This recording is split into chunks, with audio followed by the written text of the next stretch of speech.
차트를 보시게 되면 참 아이러니한 코스닥 같은 경우에는 뭐 올라간 것도 없는데 떨어져요. 진짜 이런 게 억울한 거거든요. 뭐가 가야 떨어지지 이게. 아직 상승 추세가 꺾이지는 않았다라고 말씀을 드렸는데 영상이 나오고 얼마 안 있어서 바로 그 추세를 깼습니다. 언제? 촬영하고 있는 오늘. 이 조정장에서 제일 필요한 건 뭐냐면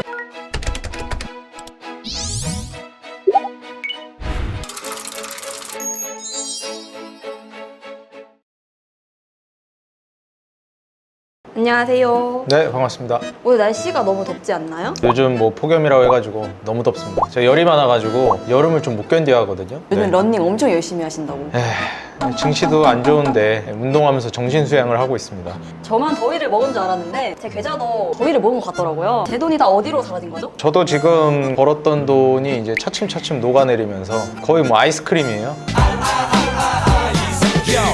또 이런 거를 해결해 주기 위해서 장인님이 계신 거니까. 제 계좌는 녹아내리고 있지만 7월에 국내 증시에서 개인 투자자들의 수익률이 마이너스 7%를 기록했다는 기사를 제가 봤는데요. 시장 전망 더 어려워지는 걸까요? 일단 요즘 분위기를 제가 봤을 때는 이거는 제 개인적인 생각이니까 참고해서 들어주시면 좋을 것 같아요. 이렇게 된다라기보다는 제가 지금까지 경험한 바로는 지금 분위기가 좀 체감상 어떻게 느껴지냐면 일반적으로 이 증시가 한번 무너졌다가 회복되는 시점에 반도체가 가장 먼저 반응을 합니다. 그게 이제 올 초에 일어났던 일이고요. 작년까지가 이제 계속해서 투자 위축되고 그러면서 전반적으로 이제 가동률 줄어들면서 반도체가 힘들었다가 24년도부터는 AI발 훈풍이 좀 들었단 말이에요. 그래서 반도체가 먼저 움직여줬는데 일반적으로 한국 주식시장에 한정해서 놓고 본다라고 하면은 반도체와 대형주가 먼저 움직이고 나중에 중소형주랑 코스닥, 제약바이오 쪽으로 이제 돌아가요. 차트를 보시게 되면 참 아이러니한 양상이 보여지는 게 코스피 같은 경우에는 그래도 작년 말부터 올해 나름 선방했습니다. 근데 이제 코스닥 같은 경우에는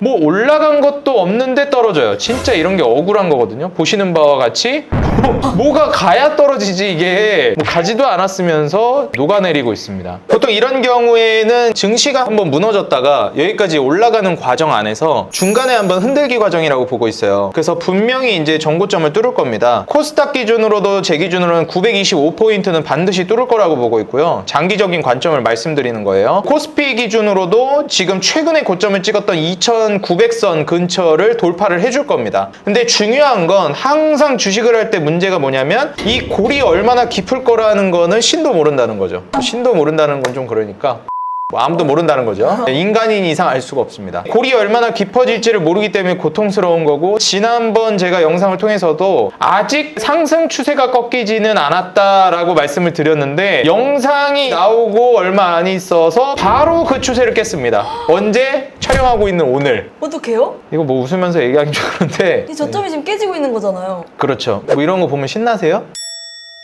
이런 상황이기 때문에 반도체랑 우량주가 먼저 이제 움직였다가 조정이 나오는 시기인데 이게 이제 회복이 언제 되느냐가 관건입니다. 근데 사실 저는 이 조정장에서 제일 필요한 건 뭐냐면 자를 건 빨리 잘라야 된다라고 생각을 해요. 비중을 좀 줄이긴 해야 한다. 이런 말씀이신가요? 저는 그렇게 봅니다. 익절을 하고 있었다면 좀 챙기면서 가시는 게 좋을 것 같습니다. 미국 대선이 3개월도 채 남지 않았습니다. 네. 미국 내에서 해리스 돌풍이 만만치 않다고 하는데요. 그쵸. 그동안 트럼프 수혜주 많이 소개해 주셨잖아요. 만약에 해리스가 당선된다면 해리스 수혜주도 있을까요? 요즘 많이 얘기가 나오고 있는 게 여성 친화 정책이라고 하는 게 맞을지는 모르겠습니다. 낙태법 요거를 조금 주장하는 그런 상황인데 그래서 이제 현대약품이라든지 이런 종목들이 좀 움직임이 나오고 있어요. 근데 사실 이게 민주당 쪽에서도 찬반이 많이 갈리긴 했었거든요. 그래서 민주당이라고 해서 다 낙태법 찬성한다 이런 건 또 아니어가지고 해리스에 좀 특화된 수혜주라고 보고 있어요. 근데 이거는 제가 좀 한 말씀 드리고 싶은 게 뭐냐면은 저는 조금 리스크가 있는 거라고 봐요. 우리가 리스크랑 보상 측면에서 좀 저울질을 해야 되는데 해리스가 일단 될지 안 될지도 모르는 상황인 거고 그리고 이제 해리스가 된다 손 치더라도 사실 이게 민주당 쪽의 입장 전체라고 보기는 또 애매하단 말이죠. 그렇기 때문에 낙태법을 지금 당선되기 위해서 좀 뿌리는 건지 진짜 이걸 실행을 할지는 조금 애매한 부분이라고 저는 생각을 살짝 하고 있습니다.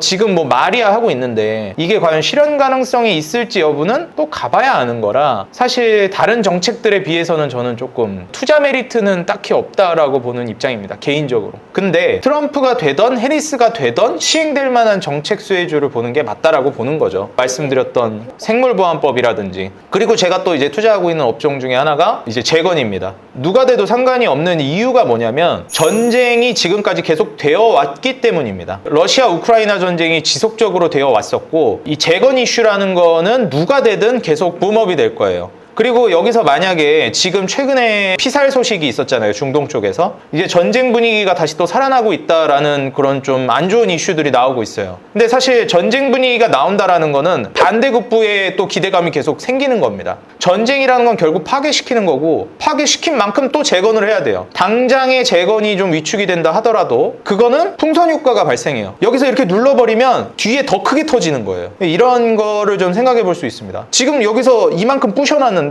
어차피 나중에 이거 재건해야 됩니다. 근데 재건하려고 하다 보니까 또 여기서 부시고 있네? 그럼 재건할 게 더 많아지는 거예요. 그럼 이제 나중에 어떻게 될까요? 재건 관련된 종목들이 엄청나게 이만큼 수혜 볼 거였는데 원래 이만큼 되는 거예요. 전쟁이 더 장기화되니까. 그러니까 이런 부분들이 존재한다. 그럼 전쟁이 나면은 어쨌든 방산이랑 재건주는 같이 가는 거라고 생각해도 되는 걸까요? 그렇죠. 근데 저는 재건주를 더 높게 보고 있는 이유가 뭐냐면 재건주라는 게 결국 인프라 관련된 종목들과 많이 겹쳐 있어요. 그러다 보니까 뭐 건설기계라든지 시멘트라든지 아니면은 뭐 페인트라든지 플랜트 이런 쪽들이 많이 영향을 받는단 말이죠. 근데 이제 이런 종목들 같은 경우에는 결국 호경기에 수혜를 받는 업종들이에요. 경기 민감 업종들이기 때문에. 근데 지금 불경기잖아요. 거기에 전쟁까지 겹친 상황이고 안 좋은 이슈는 다 지금 포함이 돼 있는 상황입니다. 그럼 결국 전쟁이라는 거를 영원히 지속할 수 없고 불경기라는 건 영원히 지속될 수 없어요. 그렇다면 이런 안 좋은 이슈들이 겹쳐 있는 상황에서 인프라 쪽을 지금 싸게 매수해 놓으면 나중에 이제 어떻게 될까요? 오를 수밖에 없다는 거예요.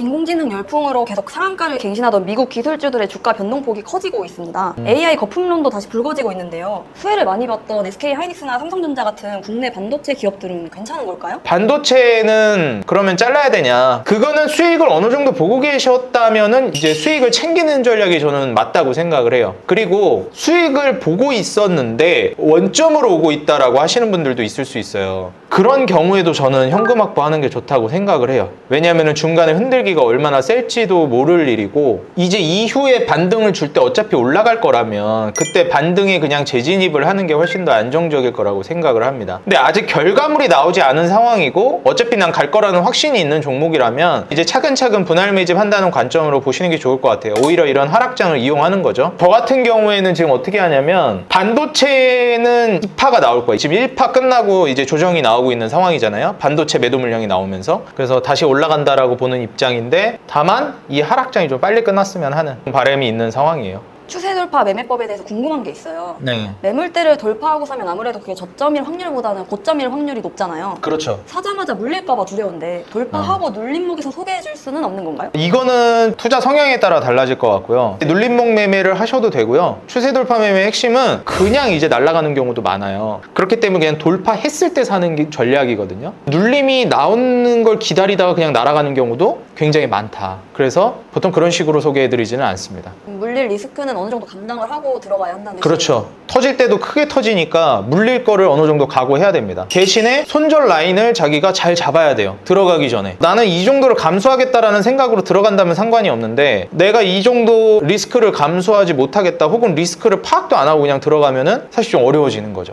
그렇다면 오늘의 메인이죠. 장인님의 장바구니를 채우는 종목들 새롭게 리밸런싱 되었을까요? 이제 새롭게 보여드릴 만한 종목이 있습니다. 사실 이번에 소개해드리는 종목은 제가 만약에 지금 종목을 하나도 안 들어가 있다면 지금 상황에서 이런 종목을 선택할 것 같다라는 종목들을 선정했어요. 지금은 뭔가 보여지는 장이 아니에요. 그냥 개별주 장세고 사실 무너지고 있는 장이잖아요. 보통 이럴 때는 보수적으로 판단을 하고 그런 종목들이 더 매력이 많게 느껴집니다. 그래서 오늘 선정해온 관심 종목 장바구니는 훨씬 더 좀 보수적이고 안전하게 수익을 낼 만한 종목들을 준비했어요. 실제로 그런 종목들이 제가 보기에도 더 매력적으로 보여졌거든요. 시장이 무너지고 있기 때문에. 불확실성에서는 확실한 무언가가 있어야 믿고 갈 수 있잖아요. 그래서 오늘은 그런 확실한 무언가가 있는 종목들을 준비했습니다. 믿을 구석이 있는 종목들을. 첫 번째는 이미 제가 소개시켜드린 적이 있는 종목입니다. KCC라는 종목이고요. 도료라고 들어보셨나요, 우리 PD님? 도료 뭡니까, 도료가? 쉽게 말해서.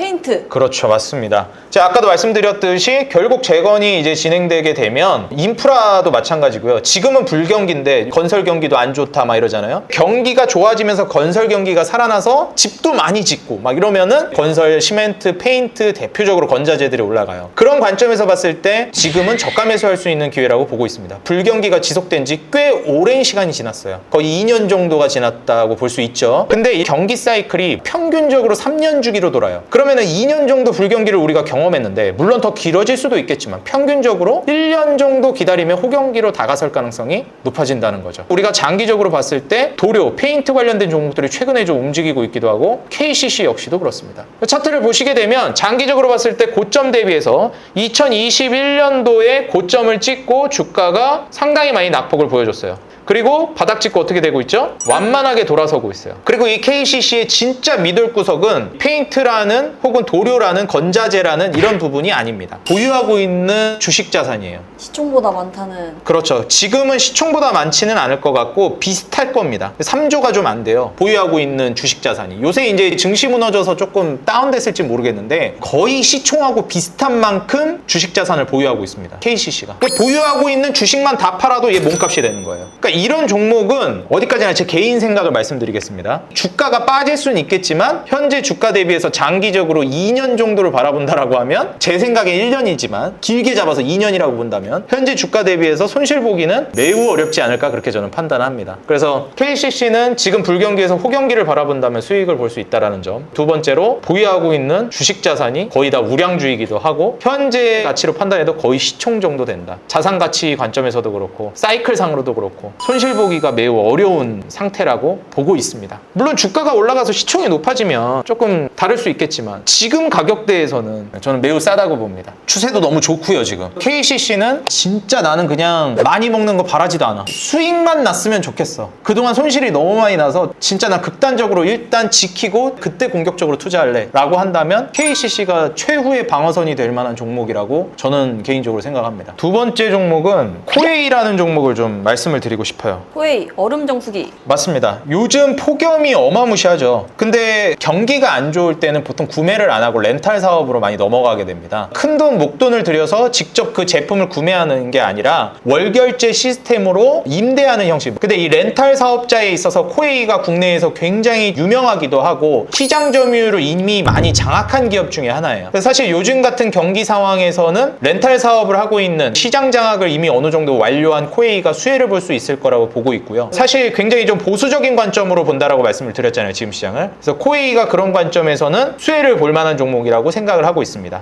차트를 보시더라도 고점 대비해서 상당히 많이 낙폭이 이루어진 상황이고 주봉상으로 잠깐 보자면 이미 어느 정도 저는 주가를 저점 대비해서 올리면서 매물대를 소화하고 있는 과정이라고 보고 있어요. 그래서 뭐 65,000원 위로 이제 돌파하면서 쭉 추세를 이어갈 가능성이 다분히 높다라고 보고 있습니다. 앞서서 KCC 같은 경우에도 그렇고 지금 코웨이도 재무적인 부분은 딱히 봐드리지 않았는데 재무도 잠깐 볼까요? 재무도 보시게 되면은 확정적으로 나온 1분기만 보더라도 나쁘지 않습니다. 전년 1분기가 9천억대인데 올해 1분기 1조 내줬고요. 영업이익 1,700억대에서 1,900억대, 순이익이 1,250억대에서 1,270억대로 늘어났고 2분기 역시 전년 동기 대비해서 늘어날 걸로 예상되고 1분기 대비해서도 늘어날 걸로 예상됩니다. 매출, 영업이익, 순이익 모두. 3분기도 마찬가지. 4분기는 아시겠지만 겨울입니다. 또 모르시는 분들이 있는데 코웨이가 정수기만 하는 애들이 아니에요. 매트릭스도 유명합니다. 그래서 매트릭스 렌탈이라든지 다른 것들도 많이 진행하고 있기 때문에 렌탈 사업에 있어서는 좀 유명하다. 내년 내후년으로 가면서 계속해서 이익과 순이익이 늘어나고 매출 역시 증가 전망입니다. 이익의 질 역시도 영업이익률과 순이익률을 보시게 되면 올해하고 내년까지는 영업이익률과 순이익률이 계속해서 증가할 전망이다. 그리고 절대적인 파이 자체도 26년까지는 계속 성장할 전망이에요. 그렇기 때문에 저는 코웨이가 보수적으로 지금 주가도 상당히 바닥에서 이제 돌리고 있는 관점이기 때문에 떨어지면 아마 이제 받아줄 만한 물량들이 상당히 존재하지 않을까 생각합니다. 하나만 더 이제 말씀을 드릴까요? 저는 마지막으로 경동나비엔을 꼽고 싶어요. 이거는 제가 촬영일 기준으로 어제 업로드가 된 영상에서 소개해드린 종목이거든요. 최근에 제가 검색식에 포착된 종목 중에서 종목들을 계속해서 리포트 분석하면서 보고 있는데 경동나비엔이 너무 매력적으로 느껴졌습니다. 요즘 국제정세도 그렇고 증시 상황이 굉장히 불안한 상황인데 이럴 때일수록 굉장히 좀 안전자 자산들의 매력도가 올라가요. 앞서 말씀드린 두 개의 종목들도 마찬가지였고, 경동나비엔 같은 경우에 외화벌이 달러를 이제 벌어들이고 있다는 관점이 굉장히 매력적으로 다가옵니다. 지금 일본도 그렇고 우리나라도 그렇고 환율 방어가 조금 불안할 수도 있다라는 생각이 아주 해소되진 않았거든요. 증시가 굉장히 좋아지거나 뭐 금리가 인하되거나 경기가 살아나거나 이런 모르겠는데 뭐 어디에도 해당되고 있는 상황이 아니고, 전쟁 이슈도 또 중동에서 다시금 또 얘기가 나왔기 때문에 그런 관점에서 달러를 벌어들이고 있고 수출 강세를 보이고 있는 기업들이 살아남을 거라고 보고 있습니다. 최근에 한국 주식시장에서 정말 엄청난 인싸 종목들 섹터가 수출로 강세를 보였던 K푸드, K뷰티 이런 거였거든요. 다 우리나라에서 장사 잘하는 게 아니라 북미 쪽 그리고 해외 시장 유럽을 진출해서 성공한 기업들입니다. 그래서 그런 관점에서 경동나비엔이 저는 지금 꽤나 소외되어 있고 잘 몰라요, 사람들이. 경동나비엔이 수출로 잘 나가? 이제 매출 비중 중에서 한국이